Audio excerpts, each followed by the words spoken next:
자, 나오나요? 네, 좋습니다. 여러분들 영상이 너무 감격스러워서 마지막 장면만 제가 마음에 안 들었어요. 근데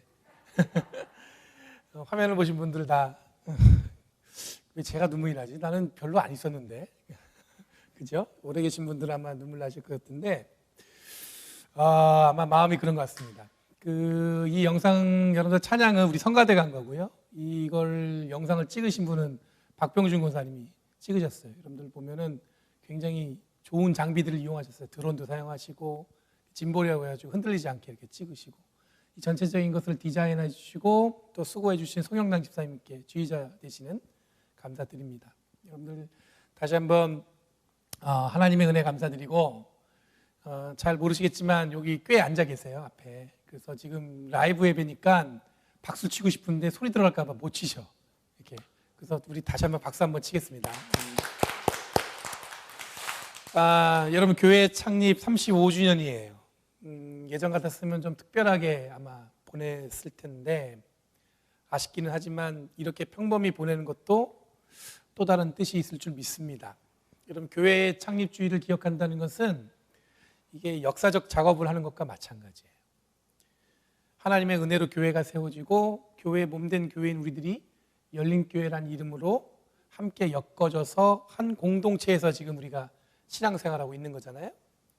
그래서 매년 창립주일을 기억하는 것은 바로 우리들 한 사람 한 사람의 영적 여정을 기억하는 작업과 같다는 이야기입니다. 그냥 교회가 세워진 게 35주년 이게 중요한 게 아니라 내가 이 교회 안에서 영적 여정을 이어가는데 매년 기억해내는 거예요. 올해라도 하나도 올 한 해도 하나님이 이끌어하셨구나, 동행하셨구나. 그런 역사적인 작업이죠. 여러분들 작년 올해는 특히 한 번도 경험해 본 적이 없는 팬데믹으로 함께 모여서 예배를 드리지 못했습니다. 오늘이 3월 둘째 주일이니까 1년이라는 시간을 그렇게 보냈어요. 이 시간이 참 빠르죠. 이것 또한 우리에게 주어진 시간이고 그 시간을 보내는 것이 곧 우리들의 영적인 여정을 세워가는 또 하나의 이 특별한 시간이었음을 고백하길 원합니다. 빨간머리 앤이라는 소설이 있어요. 그런데 우리는 어릴 때 저는 이 만화로 봤는데 이런 구절이 나와요. 그 소설 안에 걷다 보니까 길모퉁이에 이르렀어요. 모퉁이를 돌면 뭐가 있을지 모르지만 전 가장 좋은 게 있다고 믿을래요. 오늘 보내면 우리에게 어떤 시간이 기다릴지 모릅니다. 그렇죠? 팬데믹 이후에도 사람들은 이런저런 얘기를 해요. 어떤 세상이 도래할지 모른다. 걱정도 있고 또한 희망도 있습니다. 하지만 여러분들 그런 가운데서 저도 가장 좋은 게 있다는 것을 믿는 것에 제 마음을 두고 싶습니다. 요즘에 저희 뒤뜰에 이름을 알 수 없는 노란 꽃들이 피어 있어요. 셀 수 없을 만큼. 아무것도 안 했는데 그냥 비가 내렸더니 아무것도 없던 땅에 그냥 노란 꽃이 이렇게 해가 지면 오므라들고 그리고 해가 뜨면 펴지고 근데 그게 그냥 핀 게 아니라 무수하게 폈어요.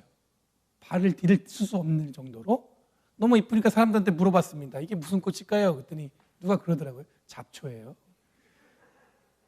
제가 뭐 아무것도 쓰고 안 했는데 꽃이 피니. 근데 제가 그걸 보면서 무슨 생각이 들었냐면 생명의 신비로운 어떤 경이로움이 느껴지더라고요. 아무것도 없었는데 단지 비만 내렸을 뿐인데 하나님의 어떤 이 창조 질서를 제가 경험하고 목격하는 그 현장에 살고 있다는 생각이 들었습니다. 하나님의 창조 질서를 여러분 자세히 경험하면서 깊이 고백하는 건 뭐냐면 하나님의 은혜는 생명을 일으키시는 하나님이 우리의 생명도 일으키시는 분이라고 고백할 수 있습니다. 우리가 예배하는 것, 신앙생활 하는 것, 어느 것 하나 생명을 일으키는 것과 관련이 없는 것이 없어요. 우리들이 하는 모든 행위의 방향은 하나님의 사람으로서 생명을 살리는 것에 집중하는 것이라는 것을 깨달았어요. 내가 밟고 어딜 가든지 간에 내가 해야 할 일은 뭐냐면 생명을 살리는 일이지 죽이는 일은 절대로 하면 안 되겠다. 여러분 오늘 읽은 본문에 보면 출애굽 여정 중에 거의 후반부입니다. 민수기 20장에 보면 모세와 함께 출애굽을 주도했던 그 아론이 죽음이 기록되어 있어요. 지리적으로는 신광야인 이 가데스바네아에서 지금 요단 동쪽 모압 이 평지로 나가는 그런 장면에 있는 거예요. 그러니까 출애굽의 40년 이 광야 생활에 이 막바지로 가고 있다는 것이 오늘 읽은 본문의 내용의 어떤 배경이 됩니다. 홍해를 건넌 이후에 가나안 땅까지는 2달이면 걸어갈 수 있대요. 그런데 하나님은 40년을 출애굽한 이스라엘을 이 광야 땅에 머물게 하셨단 말이죠. 4절 말씀에 보면 에돔 땅을 돌아가려고 호르산에서 홍해 길로 따라가는 그것은 그만큼 길을 어떻게 했냐면 돌아서 갔다는 얘기예요. 40년을 돌았는데 아직도 홍해가 근처에 있어요. 그러니까 이게 길이 그냥 직선으로 쭉 간 게 아니라 돌고 돌아서 그 길을 가고 있다는 겁니다. 이렇게 길을 돌아서 가니까 성경은 이스라엘 백성들이 마음이 조급해졌다고 기록하고 있습니다. 여기에 쓰인 조급해졌다라는 뜻은 히브리어 말로 카짜르란 말을 사용했어요. 이 말은 원래 무슨 뜻이냐면 짧아졌다, 그리고 좁아졌다, 그런 뜻이 있어요. 그러니까 여러분들 마음이 조급했다는 얘기는 무슨 얘기냐면 그들의 마음이 어떻게 된 거예요? 좁아진 거예요. 짧아진 거예요. 여유가 없다는 얘기입니다. 이런 마음이 좁아진 이유는 그만큼 여유를 잃어버렸다고 볼 수가 있습니다. 처음에는 모세를 따라가는 것에 집중했습니다. 믿음이 가잖아요. 처음에 출애굽할 때 하나님이 모세의 손을 이끌어서 이 출애굽 사건을 일으키셨잖아요. 그러니까 처음에 백성들은 잘 따랐습니다. 처음엔 그렇게 집중하고 갔는데 점점 시간이 지나면서 의심이 생기기 시작했습니다. 이에 대해서 이스라엘 백성의 의심이 5절 말씀에 적나라하게 드러나 있어요. 뭐라고 얘기하냐면 어찌하여 우리를 이집트에서 데리고 나왔습니까? 이 광야에서 우리를 죽이려고 합니까? 먹을 것도 없습니다. 마실 것도 없습니다. 이 보잘것없는 음식에 이제 진저리가 납니다. 하나님이 모세를 통해서 이스라엘 사람들을 노예에서 이 자유인으로 자유롭게 하셨어요. 그리고 젖과 꿀이 흐르는 가나안 땅으로 이끄셨단 말이에요. 그런데 그 여정 속에서 이스라엘 백성들의 이 불만이 터져나온 겁니다. 애굽을 빠져나온 것을 후회하고 있고 차라리 노예로 살았던 애굽의 삶이 더 좋았을 것이라고 이야기합니다. 출애굽기에 보면은 이 장면은 뭐라고 했냐면 그때 가마솥에서 끓였던 고기가 생각난다고 그랬어요. 그 이유는 뭐냐면 첫 번째, 이 광야의 삶이 예상보다 길었어요. 생각한 것보다 너무 길게 광야에서 생활하다 보니까 이 사람들이 지쳤어요. 마음이 좁아진 거예요. 그 두 번째, 먹는 것도 변변치 않았습니다.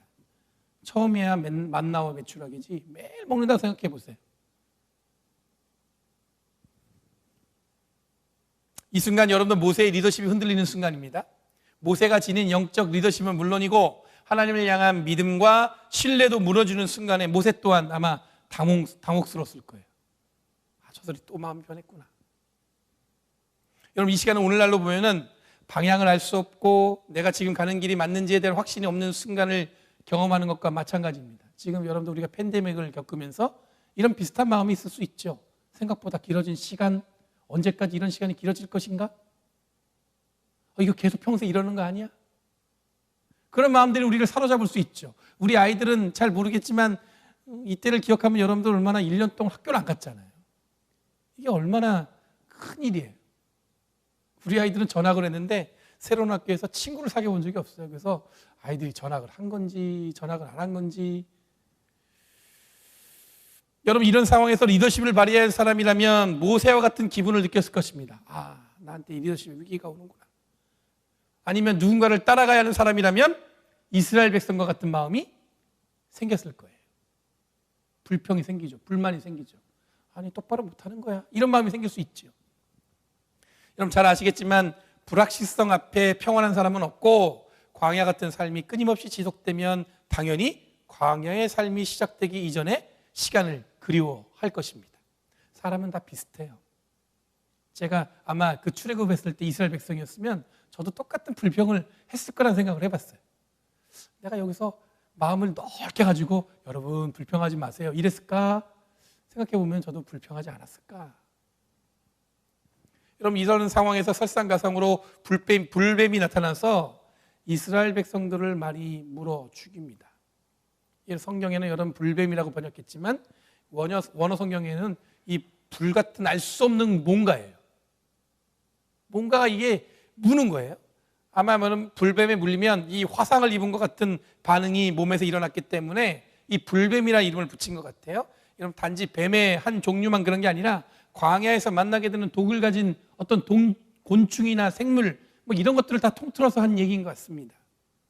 여러분, 광야에서 독을 가진 생물들을 만난다는 것은 익숙한 일입니다. 그런데 오늘 본문에는 마치 불평을 늘어놓는 이스라엘 백성들에게 하나님의 심판으로 이 불뱀을 보내신 것처럼 기록되어 있습니다.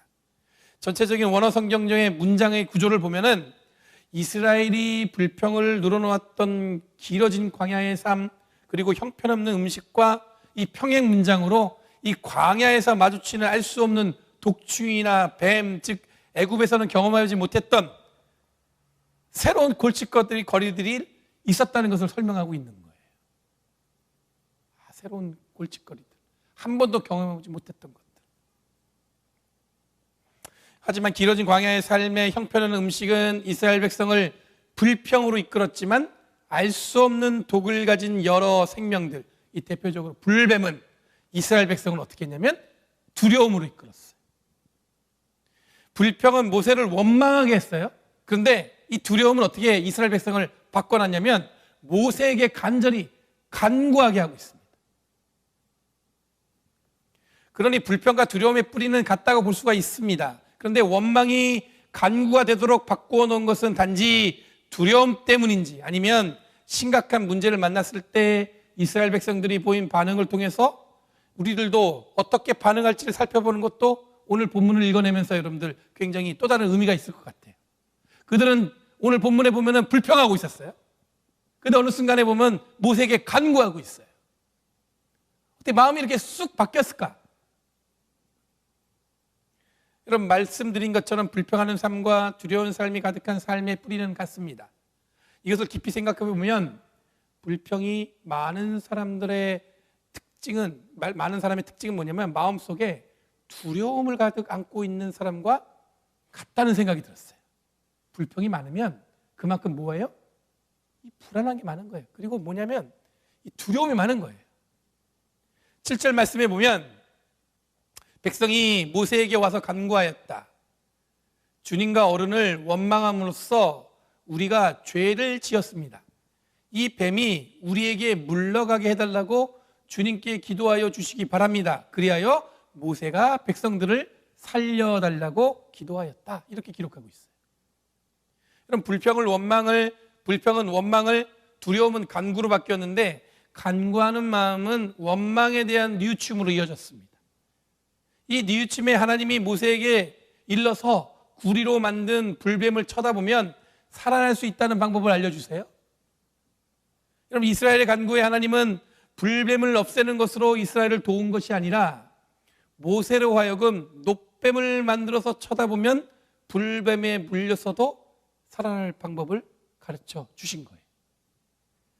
불평이 원망으로, 두려움이 간구로, 이 간구에 대한 응답은 여러분도 두려움을 제거하고 없애버리는 것으로 해결하는 것이 아니라 두 두려움의 존재는 여전히 그들의 삶을 위협하지만 하나님이 모세를 통해 만들어낸 놋뱀을 보는 것으로 살아날 수 있다는 것은 여러분들, 우리들이 경험하는 불안함과 두려움이 어떻게 사라질 수 있는지를 잘 보여주고 있어요.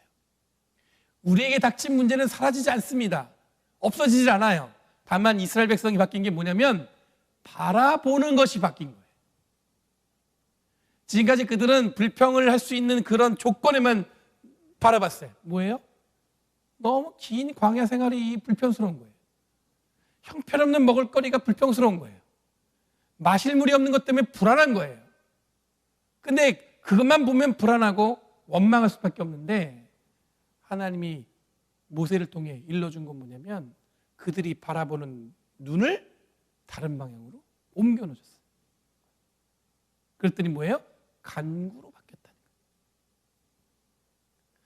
거예요. 요한복음 3장 14절 21절에 보면은 바리새인이 있던 니고데모가 밤에 예수님을 몰래 찾아옵니다. 그리고 예수님의 이 가르침을 받기를 원해요. 낮에 보니까 예수님이 기적을 베푸시니까 분명히 이분은 하늘에서 오신 분이구나, 이런 마음으로 이 바리새인이었던 이 니고데모가 밤에 사람들이 보지 않는 틈을 타서 예수님께 찾아옵니다. 근데 예수님께서 다시 태어나지 않으면, 즉 거듭나지 않으면 하나님의 나라를 볼 수 없다고 말씀하세요. 니고데모가 이 얘기를 듣자마자 뭐라고 얘기했냐면, 그러면 어머니 뱃속에 다시 들어가서 다시 태어난다는 얘기입니까? 이렇게 얘기하는 거예요. 그러니까 오해한 거죠, 예수님의 말씀을. 이 오해를 풀기 위해서 예수님이 뭐냐면 모세가 만든 놋뱀을 예를 들어서 예수님의 뜻이 무엇인지를 니고데모에게 말씀하신 장면이 요한복음 3장 14절에서 21절 말씀이에요. 14절 말씀에 보면 모세가 광야에서 뱀을 든 것처럼 예수님 자신도 들려 올려줘야 한다고 말씀하십니다.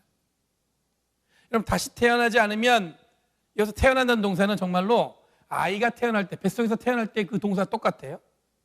그런데 예수님이 말씀하신 다시 태어남, 거듭남의 의미는 뭐냐면 불평의 존재에서 간구의 존재로, 불안함의 이 존재에서 돌아섬의 존재로 변화되는 것을 의미하는 겁니다. 지금까지 바리새인이 바라봤던 것만 율법을 잘하느냐 못하느냐를 바라봤다면 이제 뭐예요? 보는 것을 누굴 바라보는 거예요? 예수님을 바라봄으로 여러분들 뭐냐면 새로운 삶의 방향으로 나아가는 의미입니다.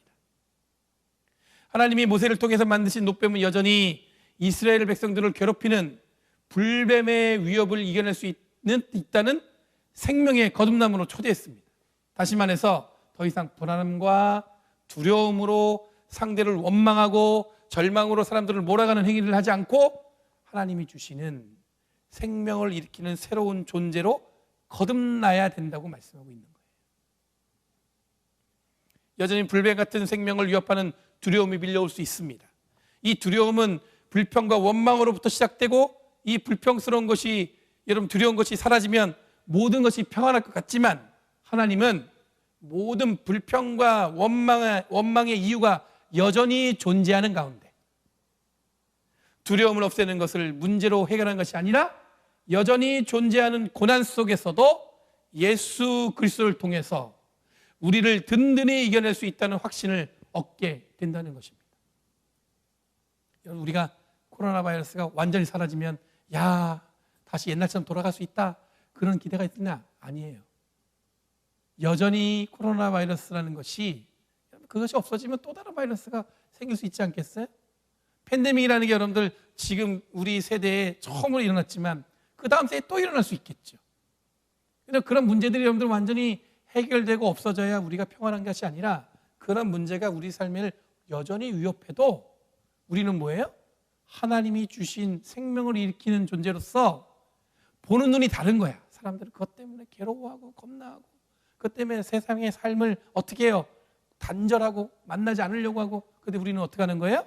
그거랑 다르게 그럼에도 불구하고 우리의 삶을 하나님 주신 사명으로 여기고 누군가 관계하는 것을 게을리하지 않고 하나님께 예배하는 것 또한 두려워하지 않고, 물론 여러분들 이게 모든 것을 여러분들 다 무시하고 그러는 게 아니라 두려워하는 것이 아니라 그 삶에 뿌리 깊게 우리 안에 있어도 여전히 주님이 함께 하신다면 그 모든 것을 이겨낼 수 있다는 믿음과 확신이 우리한테 있어야 된다는 얘기입니다. 여러분, 생명을 얻어내는 방법은 모든 문제가 순식간에 사라지는 것이 아니라 모든 문제들이 우리를 여전히 위협해도 예수 그리스도를 통해서 모든 것을 생명의 힘으로 바꿀 수 있다는 것을 기억하셔야 될 줄 믿습니다. 니고데모를 향해서 예수님을 소개하는 다시 태어남, 거듭남의 의미는 예수님을 통해 변화하는 새로운 존재로서의 의미를 소개하고 있습니다. 예전에는 삶의 방향이 저랬단 말이에요. 그런데 이제는 뭐예요? 예수님을 통해서 새로운 삶의 방향으로 나아가라는 거죠. 잘 아시는 것처럼 예수님은 니고데모에게 다시 태어난다는 의미로 요한복음 3장 16절 17절 말씀에 유명한 말씀하세요. 뭐냐면 하나님께서 이 세상을 이처럼 사랑하셔서 왜 아들을 주셨으니 이는 그를 믿는 사람마다 멸망치 않고 영생을 얻게 하려 하시는 것이다. 하나님께서 아들을 세상에 보내신 것은 세상을 심판하려는 것이 아니라 아들을 통하여 세상을 구원하시려는 것이다. 하나님께서 여러분 예수님 이 땅에 보내신 것은 세상을 심판하러 오신 게 아니라 뭐하러 오셨다고요? 구원하러 오셨다는 거예요. 그럼 여러분들 우리에게 닥친 고난과 어려움, 지금 같은 여러분들 전 세계적인 이 팬데믹이라는 것은 하나님이 우리에게 보내신 심판이 아니라 뭐예요? 우리를 구원하기 위한 하나님의 새로운 역사를 발견하기 위한 것입니다. 이런 팬데믹을 통해서 우리는 어떤 사람들은 그거를 우리가 하나님의 심판에 가까웠다고 얘기하는 사람도 있어요. 그런데 하나님은 결코 우리의 예수를 보내신 이유로 끊임없이 구원의 역사를 만들어 가신 것을 우리는 기억해야 돼요. 여러분, 그 계획의 하나로 우리를 주님의 제자로 부르셨어요. 그리고 교회도 세우셨어요. 그리고 저희를 35년 동안 열린 교회 공동체로 같이 세워가도록 이끌어 주셨어요. 이 역사의 물줄기는 변함없이 우리 세대를 거쳐서 다음 세대로 이어질 것입니다. 코로나 바이러스로 우리들은 여전히 불안하지만 우리에게 주어진 책임을 기억하는 것 외에 앞으로 다가올 모든 시간은 하나님의 변함없는 구원의 계획이 지속된다는 것을 기억하시기 바랍니다. 하나님의 구원의 계획이 지속될 때 우리를 사용하시는 거예요. 그래서 우리를 부르신 거예요. 그리고 우리를 여러분들 더 특별하게 열린 교회 공동체로 만들어 주신 거예요. 이런 불안과 두려움을 넘어서 간구와 회개를 통해 하나님의 생명의 물줄기로 이어감을 통해 온전한 그리스도인으로 사는 것이 지금 우리들에게 주어진 사명인 줄 믿습니다. 기억하시고 주님이 함께 하심으로 그 생명을 이어가며 하나님의 구원의 계획을 완성하기 위해 쓰임받는 도구 되는 저와 여러분이 되기를 간절히 바랍니다. 여러분 사랑합니다.